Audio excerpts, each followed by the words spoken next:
El espacio de trabajo transmite mensajes, tanto internamente como externamente, y es algo que no debería ser ajeno al diseño.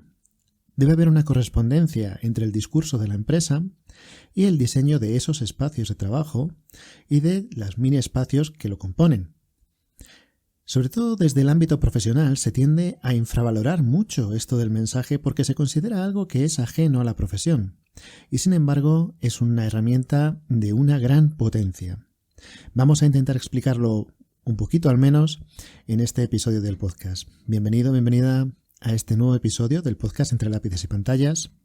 en el cual hablamos del diseño y la gestión de los lugares de trabajo, así como de los modos de trabajar. Soy Eduardo Arazola. A estas alturas ya nos conocemos y como te decía, hoy vamos a hablar un poquito de este asunto del mensaje a través del espacio de trabajo. Y el mensaje o el discurso o lo que el espacio de trabajo dice es tanto de puertas hacia afuera como de puertas hacia adentro y realmente dice mucho para aquellos que lo saben leer y que tienen intención de leerlo. Te voy a poner ejemplos que te puedan resultar a lo mejor familiares, que tal vez ya habías reparado en ellos y tal vez pues no habías reparado en alguno de ellos. Bien, vamos a poner un ejemplo. En épocas en las que había una relativa bonanza económica en ciertos sectores, en la recepción de las oficinas siempre se buscaba que hubiera unos sofás, unos asientos de alta gama, para que cuando los clientes llegaran a esa oficina tuvieran la sensación de que estaban en una empresa exitosa y que estaban trabajando con alguien que, pues, por esos buenos resultados económicos, daban la sensación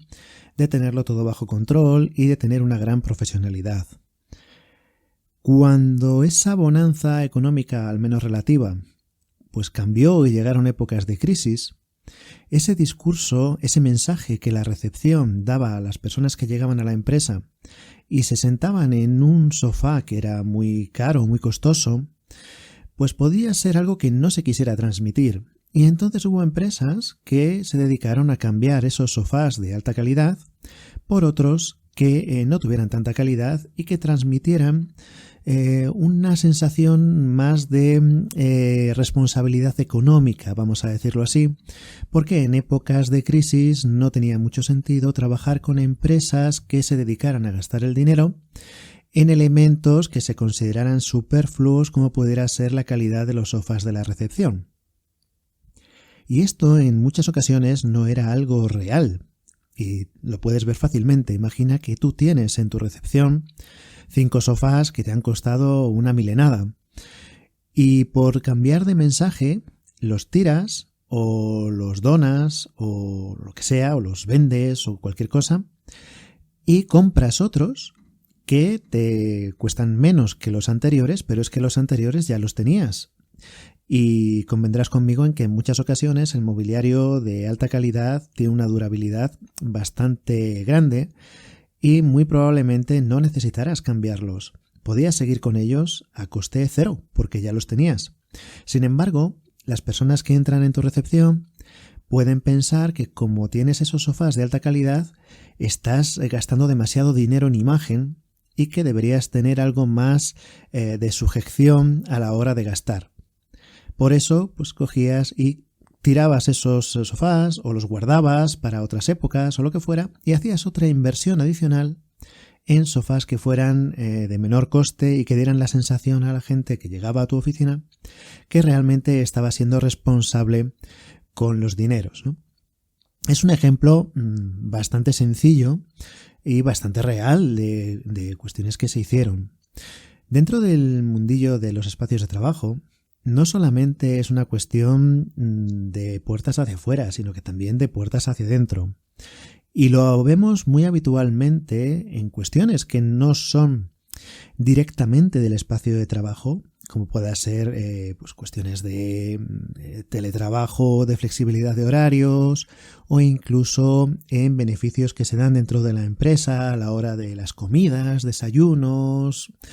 movilidad, mil cuestiones que no son directamente, aunque siempre tienen relevancia y tienen que estar en concordancia con el espacio de trabajo, pero realmente hay otras cuestiones que sí son directamente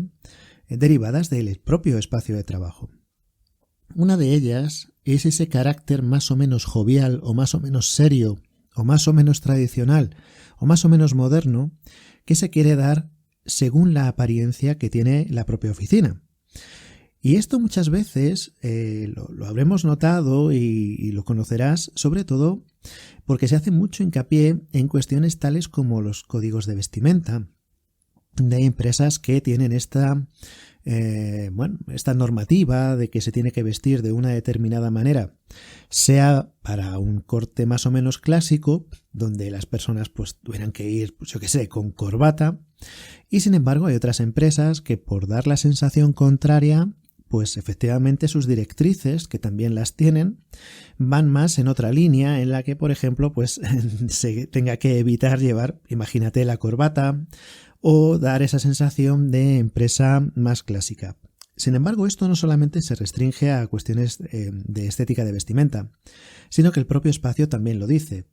Cuando tú entres en una oficina en la que a lo mejor el pavimento está diseñado de manera que hay pues mucho colorido o unas formas geométricas irregulares dentro del despiece del pavimento, o a lo mejor pues que tienen letreros o que tienen imágenes o que tienen algo que da una cierta jovialidad a la persona que lo percibe,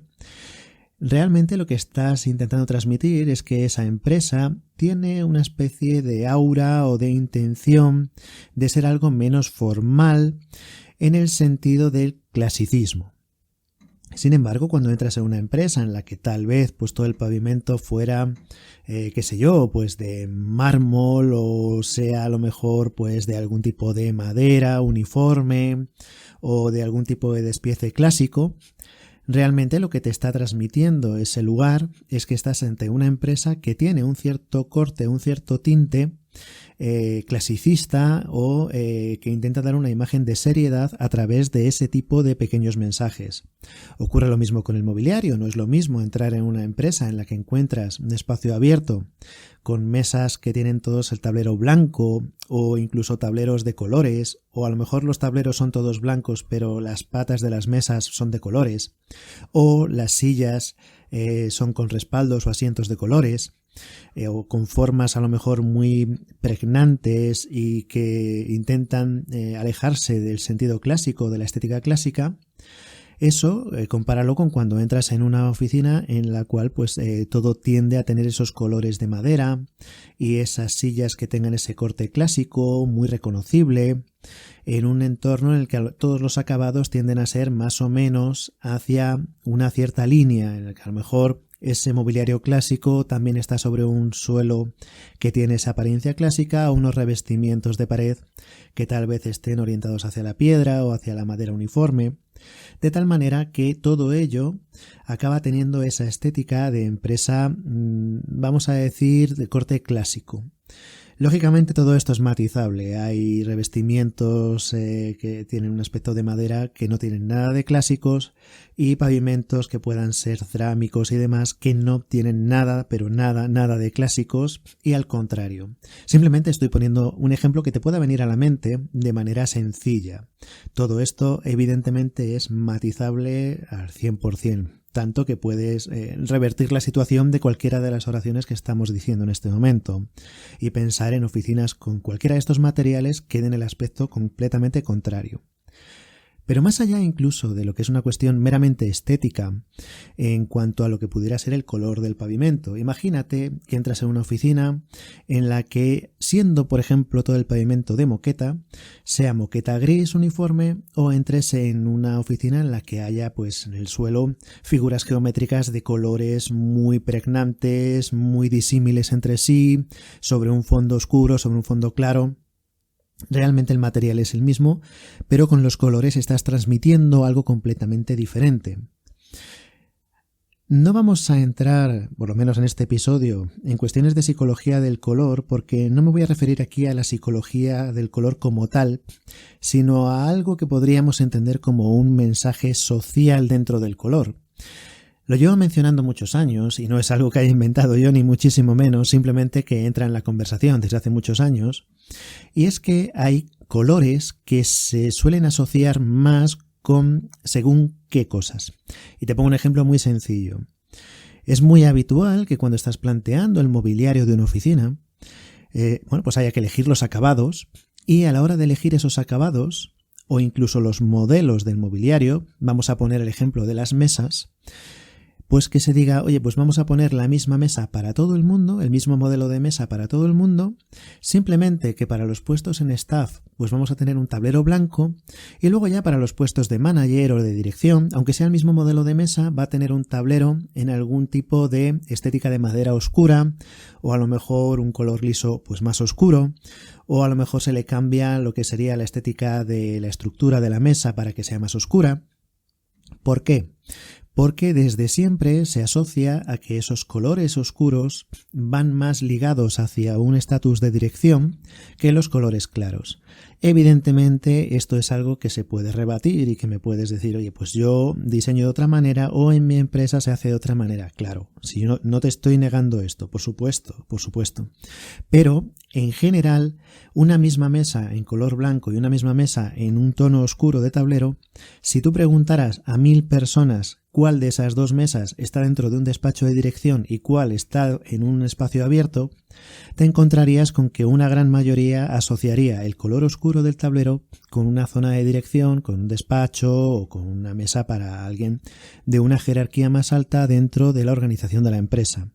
Y en muchas ocasiones es mobiliario que tiene exactamente el mismo coste, porque es el mismo mobiliario que a lo mejor tiene un tablero que está revestido de melamina, y en un caso la melamina es de un color blanco y en otro caso la melamina pues está imitando a una madera oscura o directamente es un color liso oscuro, simplemente porque estás diferenciando zonas. Y sin embargo el coste es el mismo, no estás hablando de un mobiliario siquiera o más lujoso o de mayor calidad ni nada por el estilo. Estás jugando con esa asociación mental de psicología del color, no tanto en cuanto a términos gestálticos, sino a lo que sería el mensaje, vamos a decir, social, o lo que normalmente se entiende dentro de una oficina cuando tú entras y al primer vistazo intentas distinguir. Esto mismo ocurre no solamente con colores, sino también con los espacios en sí. Y es algo tan sencillo como que desde siempre el despacho más grande es aquel que se corresponde con las personas que tienen una jerarquía más alta dentro de la oficina. Esto no lo descubre nadie. Del mismo modo, tradicionalmente, las personas que tienen despacho dentro de una organización, dentro de una empresa, son aquellas que están en una posición jerárquica más elevada que las que no tienen despacho. Entonces, cuando tú entras a una oficina y ves un espacio abierto muy amplio y en algunos lugares de repente ves que tienes a personas que tienen un espacio reservado, que trabajan dentro de un despacho donde tienen una puerta que pueden cerrar y dejar al resto de personas fuera para que ellos o ellas puedan estar trabajando de una manera más concentrada o más libre, realmente entiendes al primer vistazo que esas personas son las que tienen una jerarquía más elevada dentro de la empresa. Y luego a partir de ahí empiezas a un poquito escudriñar un poquito más y vas viendo que hay despachos que son más grandes que otros, vas viendo que hay algunos despachos que incluso están en mejor situación que otros porque a lo mejor tienen esas vistas privilegiadas o están en la esquina del edificio, tienen 2 paredes de vidrio o tienen más ventanas o están orientadas hacia el mar o hacia el río o hacia la montaña o de espaldas a la autopista o con vistas al parque o en una planta más alta o al revés, en una planta más baja, buscando esa situación más privilegiada, y te vas dando cuenta de que todo ello va unido. Cuando accedes a la oficina a través de un parking y ves que hay unas zonas que están más cerca a lo mejor de la entrada, donde ves unos vehículos que tienen un coste más elevado, aunque sean todos vehículos de empresa, pues en algunos casos pues ves que hay unos modelos de esos vehículos que son más costosos, y normalmente verás que esos modelos más costosos están pues a lo mejor más cerca de la entrada del edificio, mientras que aquellos que tienen vehículos menos costosos además tienen su plaza de aparcamiento más lejos, y también asumes que las personas que tienen plaza de aparcamiento dentro del propio edificio tienen un nivel jerárquico dentro de la oficina y dentro de la empresa más alto que aquellos que no disponen de esa plaza de aparcamiento, más allá de todos los razonamientos que puedas dar de si es más o menos ecológico, si se debería ir o no en vehículo privado a la oficina. Todo lo que quieras contar tiene su lógica y todo ello es debatible, y no solamente debatible, puede tener muchísimo sentido, pero estamos hablando simplemente de cómo el espacio está dándote el mensaje de que por muy ecológico que puedas pensar que sean esas personas directivas o esos managers, realmente a la hora de ver quién o no tiene plaza de garaje dentro de la oficina, no se sigue el criterio de que alguien tenga unas ideas ecológicas más o menos que el resto, sino quien tiene una jerarquía más alta. A partir de ahí, evidentemente habrá quien pueda renunciar a esa plaza de garaje, soy un ejemplo, y hay quien pueda a lo mejor pues solicitarla por los motivos que sean y que se pueda entender dentro de la empresa que es un caso pues por cualquier motivo singular, que a lo mejor pues sí que tiene sentido que tenga esa plaza de garaje, aunque por jerarquía no le correspondiese, lo que fuera. En esto, como te digo, hay tanto por matizar y soy un ejemplo de ello. Y bueno, y de hecho hablaremos de las consecuencias que puede llevar precisamente el decir que no a una plaza de garaje a nivel laboral y cómo puede esto ir arrastrando toda una serie de cuestiones que a lo mejor en principio pudieras pensar que no existen, pero que en el mundo real sí que existen, y que bueno, pues que te pueden hacer pensar las cosas tal vez dos veces. En el tema este del espacio en sí, si tú entras en una oficina en la que hay mucho vidrio, te da la sensación de que es una oficina con un cierto nivel de transparencia, en el que todo el mundo ve a todo el mundo, que hay un cierto dinamismo. Si entras en una oficina en la que las paredes son opacas y las salas de reuniones son completamente cerradas, las puertas son opacas y lo que ocurre dentro de las salas de reuniones o incluso dentro de los despachos es algo que queda oculto,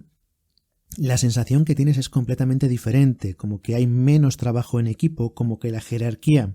estuviera mucho más marcada, cuando a lo mejor no es así. A lo mejor la jerarquía de alguien que está dentro de un despacho de vidrio puede ser marcadísima. Sin embargo, la imagen que se da hacia las personas que lo ven es de una cercanía mayor porque se le está viendo a través del vidrio, aunque a lo mejor ese vidrio tenga una gran cantidad de vinilos que impidan esa visión interior.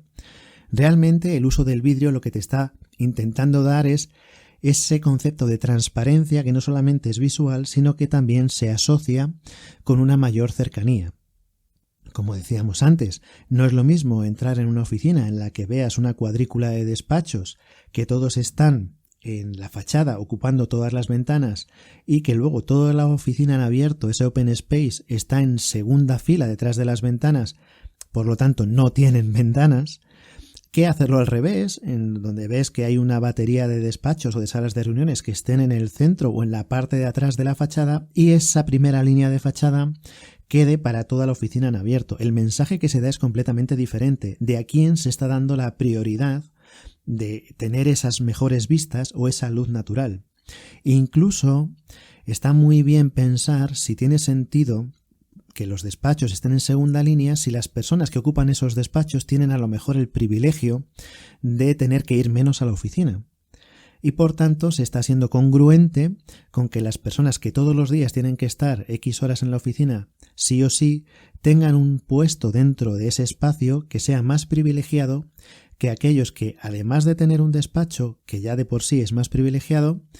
tengan la libertad de ir o no ir. Pues bueno, pues no pasa nada porque ese despacho esté en una segunda línea y que quienes están allí de continuo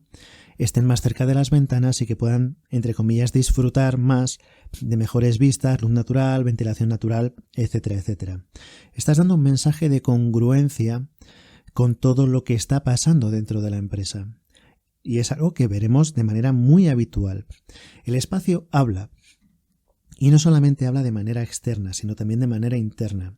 Es lo mismo que cuando llegas a una oficina. Imagínate que tienes un cartel fijo con el logotipo de la empresa o con el nombre de la empresa pegado en una pared,